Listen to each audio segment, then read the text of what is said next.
우리 사회가 일본과의 국제관계뿐만 아니라 나라 안에서도 정치적 견해 차이로 좀 어수선합니다. 그런 중에 구루에 있는 한 모텔에서 일하던 장대호라는 사람이 손님을 살해한 사건이 있었습니다. 죽은 사람을 그 방에 그대로 며칠 동안 두고 시신을 훼손했죠. 새벽에 전기자전거를 타고 왕복 1시간을 오가면서 시신을 한강에 유기했습니다. 문제는 대체로 이런 일이 일어나면 기자들이 이제 그 범인에게 가서 뭐라고 말하면 고개를 숙이고 죄송합니다, 피해를 입으신 가족들에게 드릴 말씀이 없습니다, 뭐 그런 식이죠. 또 심지어 국민 여러분에게까지도 심려를 끼쳐드려 죄송합니다, 그런 말 하는 사람도 있었습니다. 근데 이 장대호는 유치장에서 생각을 해봤는데 아무리 생각해도 상대방이 죽을 짓을 했고 자신은 반성하지 않는다고 했습니다.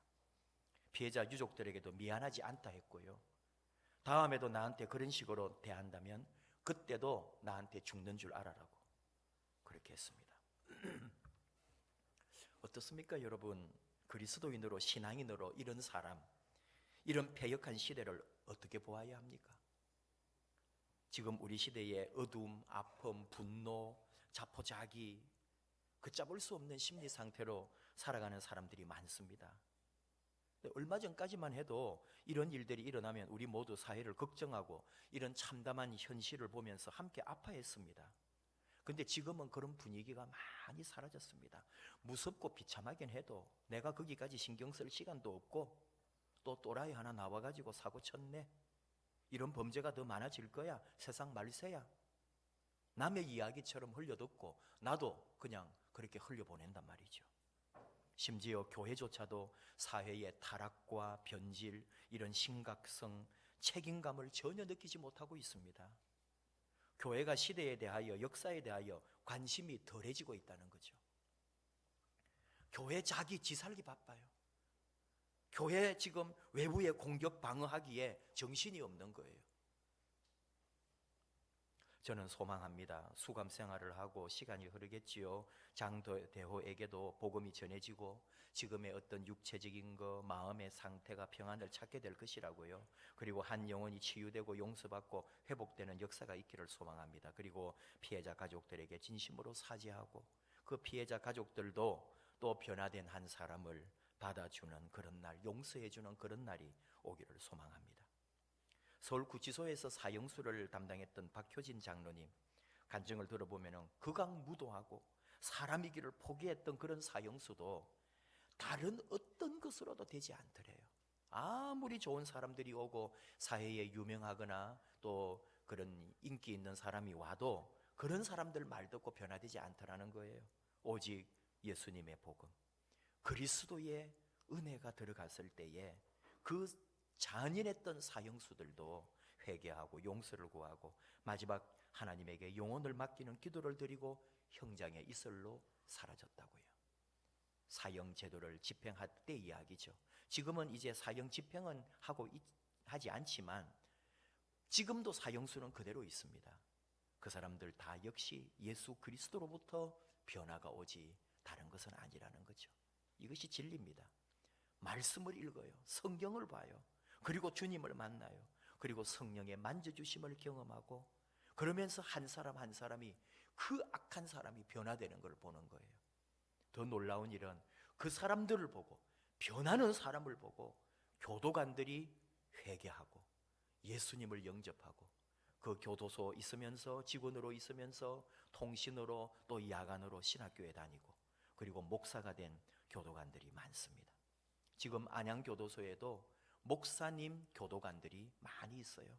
그 사람들이 다 교도관 생활하다가 회심하고 그 사형수들이나 또는 아주 악질 그런 사람들을 보고는 회개하고 변화되는 거 보고 자기들이 놀라서 예수님 믿고 성경 공부팀 만들고 그리고 신학하고 목사가 된 사람들이거든요. 우리 안양도에도 월위에 서울구치소 사형수 1명을 상담하고 돌보고 있습니다. 담안이라 그러거든요. 교도소를 담안 선교회. 그래서 저도 지금은 우리 안양도회 교육자원부 소속인데 교도소 사역은 국내 선교부 산하에 있거든요. 그래서 국내 선교부 소속으로 되면은 꼭 신청을 해서 교도소 사역, 사형수 담당하는 쪽에 좀 붙어서 같이 해보려고 합니다. 오늘 하나님께서 우리에게 주신 말씀이 베드로 사도를 통해 그리스도인의 삶에 대하여 주시는 말씀이에요. 오늘 말씀에도 16, 15절 너희 중에 누구든지 살인이나 도둑질이나 악행이나 남의 일을 간섭하는 자로 고난을 받지 말려니와, 뭐 꼭 그렇게 비유하면은 또 불쾌할 수도 있겠지만은 이 지금 살인을 저지른 장대호 같은 그런 사람, 참 이게 이 세상을 어지럽히고 막 지금은 막 원망하고 불만이 많아요. 하나도 후회하지 않는다 그러고, 왜 나한테 그러냐고 도리어 자기가 저지른 일, 그런 일을 가지고 막 도리어 따지는 거죠. 근데 우리에게도 주시는 말씀으로 받으면은 그렇게 나쁜 일하고 뭐 우리가 살인을 저지르고 뭐 그러지는 않지만은 하여간에 세상에 악한 일 해가지고 고난 받지 말고, 그런 것 때문에 고난 받고 그런 것 때문에 구설수에 오르고 그런 것 때문에 힘들다 그러지 말고 그리스도를 위하여 예수 복음 때문에 고난 받는 자가 되어라.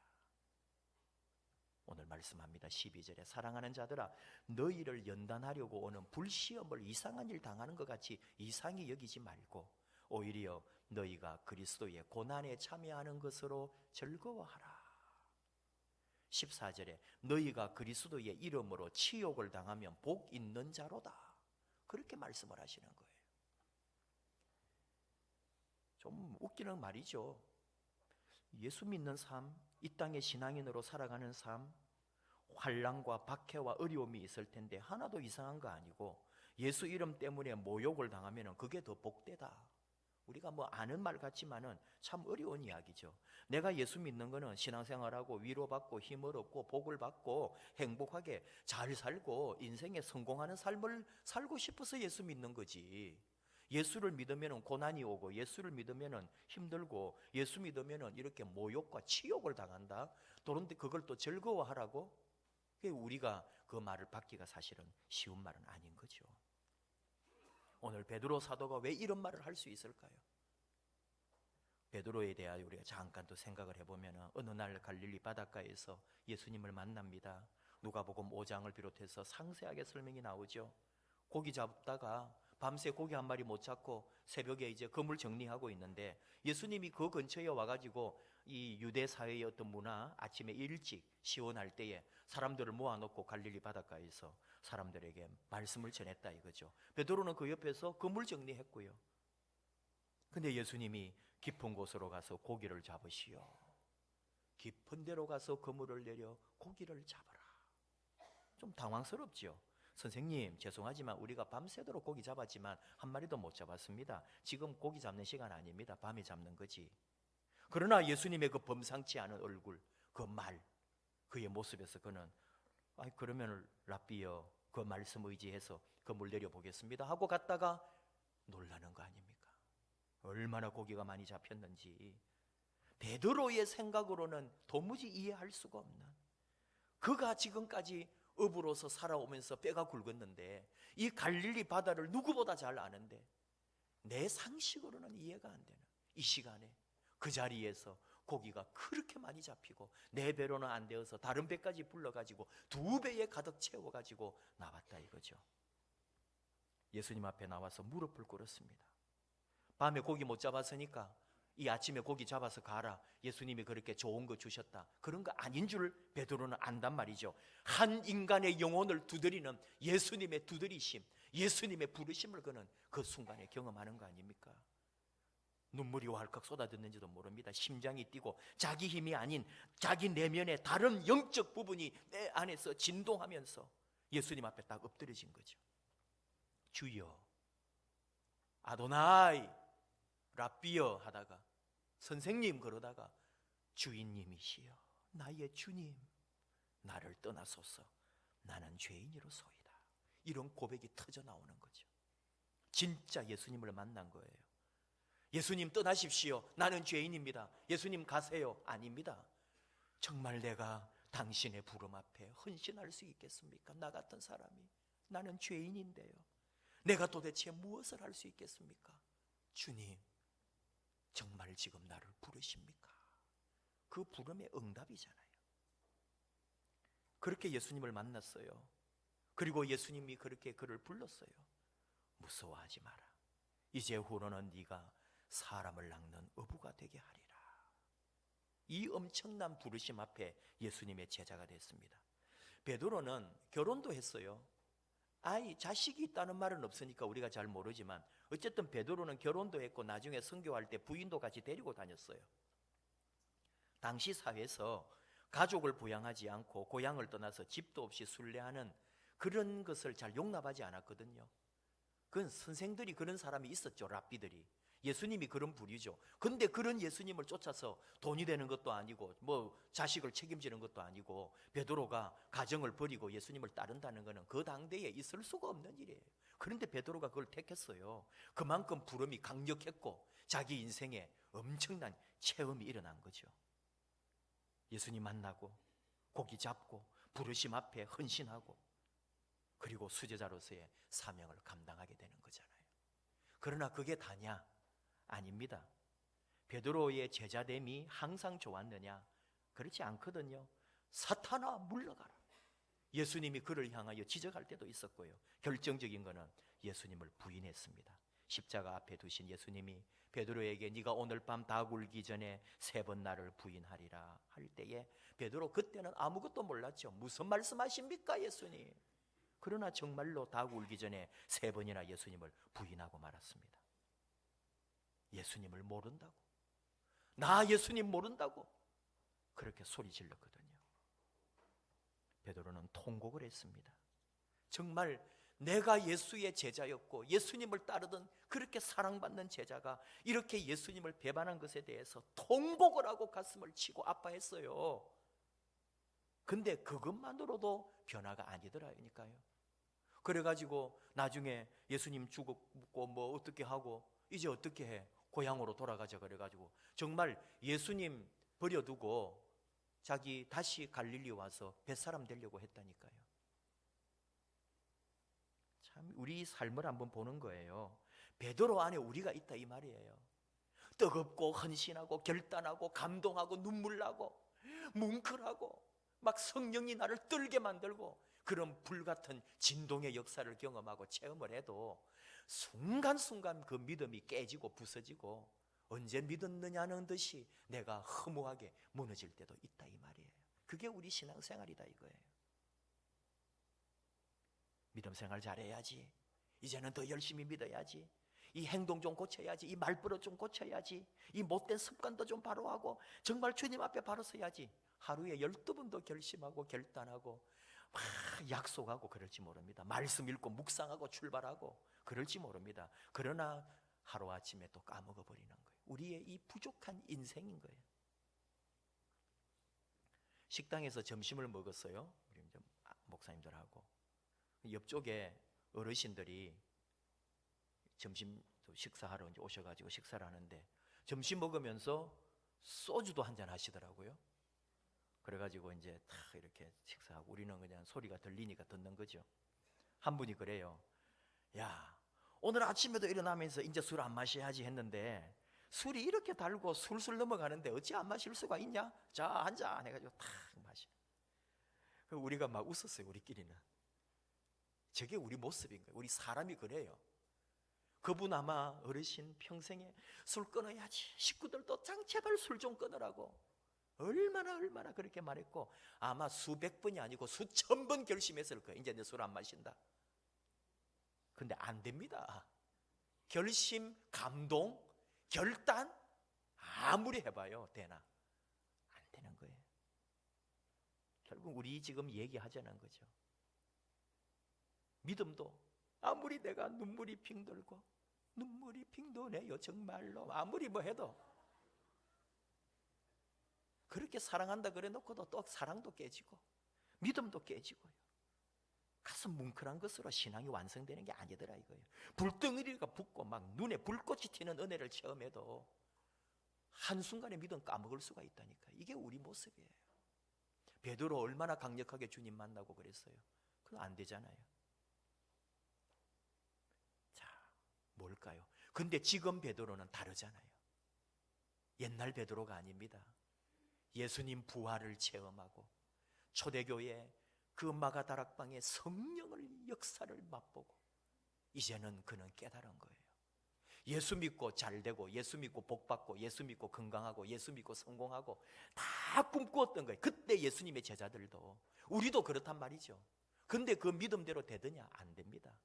믿음도 깨지고 성공도 아니고 인생은 고난과 아픔의 연속이고요. 이게 뭐지? 오늘 베드로는 하나님께서 베드로를 통해 우리에게 가르쳐 주시는 거예요. 사랑하는 자들아, 너 예수 믿고 믿음 생활하고 하나님의 은혜 아래 말씀 안에 살아가겠다고 할 때 너희에게 다가오는 불시험을, 너희에게 다가오는 고난을, 너희 안에 나타나는 치욕과 모욕을 이상하게 여기지 마라. 그것이 복되고 그때 하나님의 영이, 성령님이 너희와 함께하고 있다. 이걸 깨달으라고 말씀해 주고 있는 거예요. 그렇습니다. 사실 우리가 그렇습니다.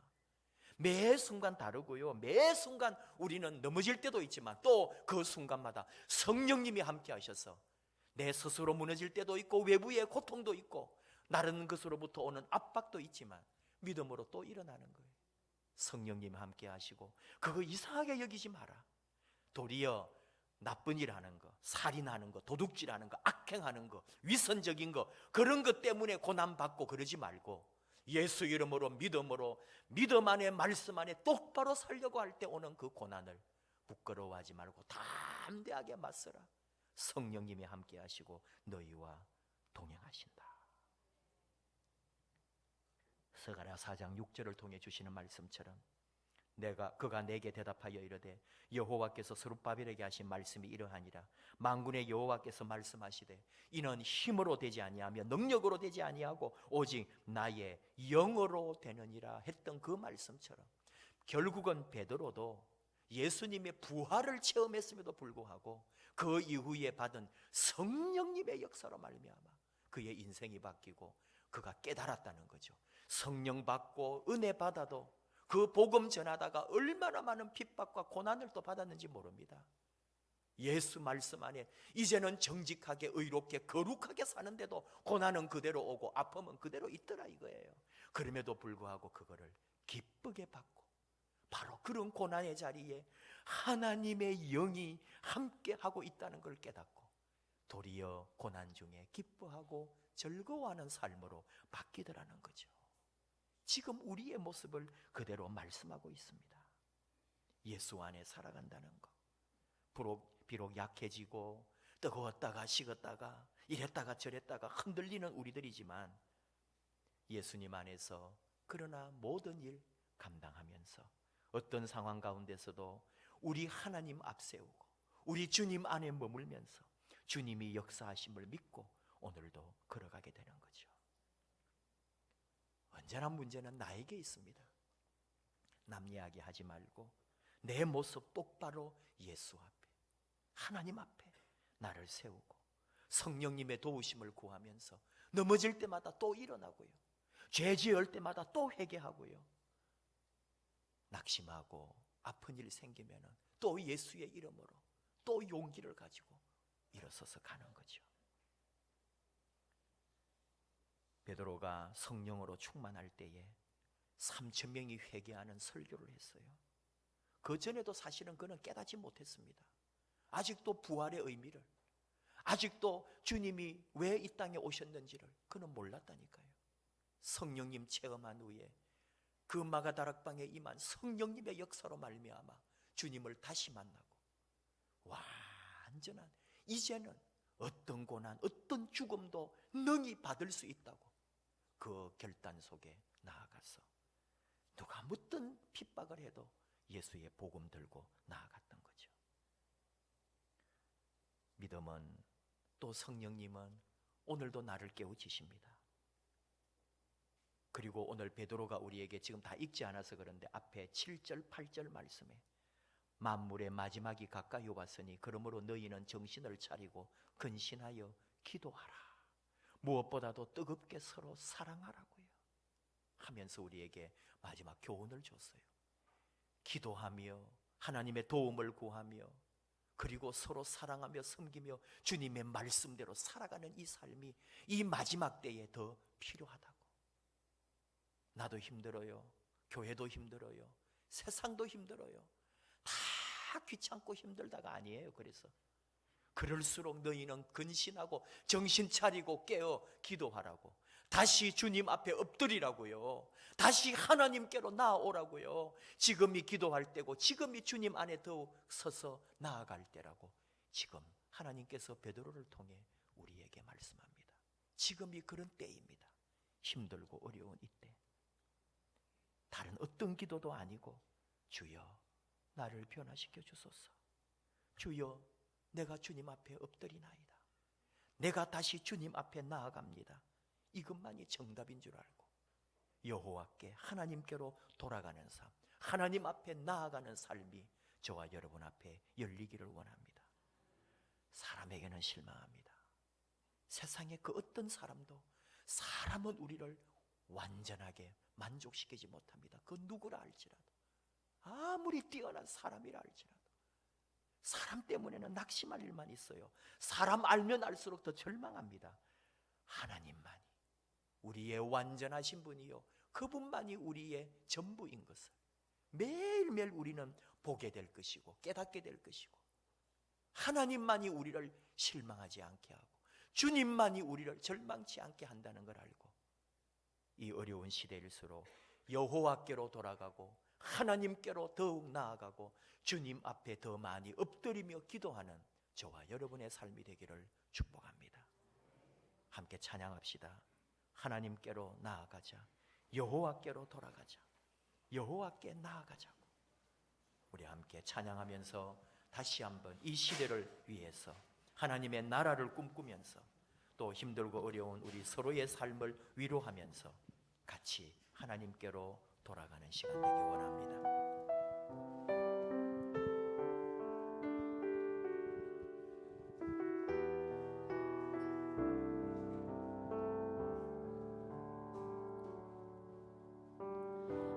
내 백성이 나를 떠나 돌아섰지만 내 사랑이 내 백성을 포기 못하니 내 모든 것 내어주고 나 그들을 얻으리라. 여호와께 돌아가자. 우린 돌아서도 그는 변치 않네. 여호와께 돌아가자. 우린 넘어져도 그는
여호와께로 돌아가자고 고백했습니다.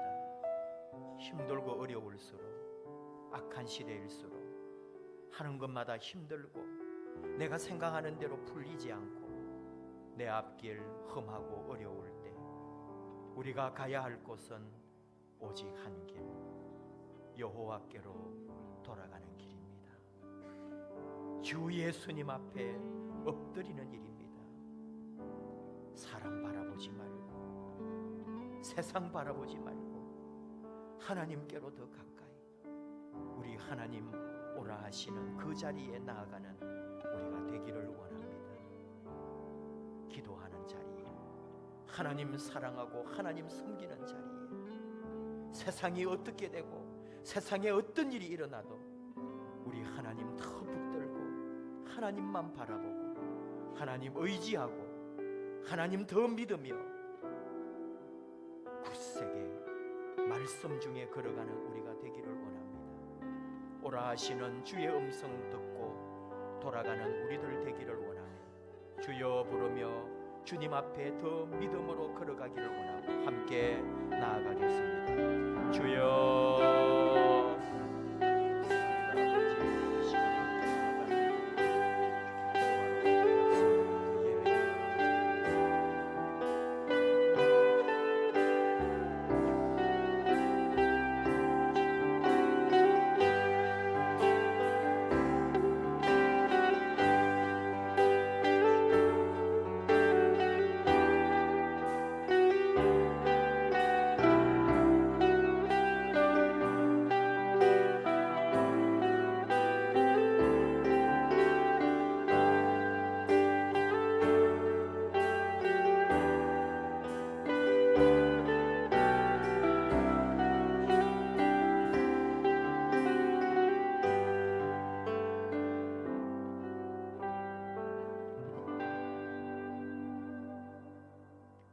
하나님 아버지 감사합니다.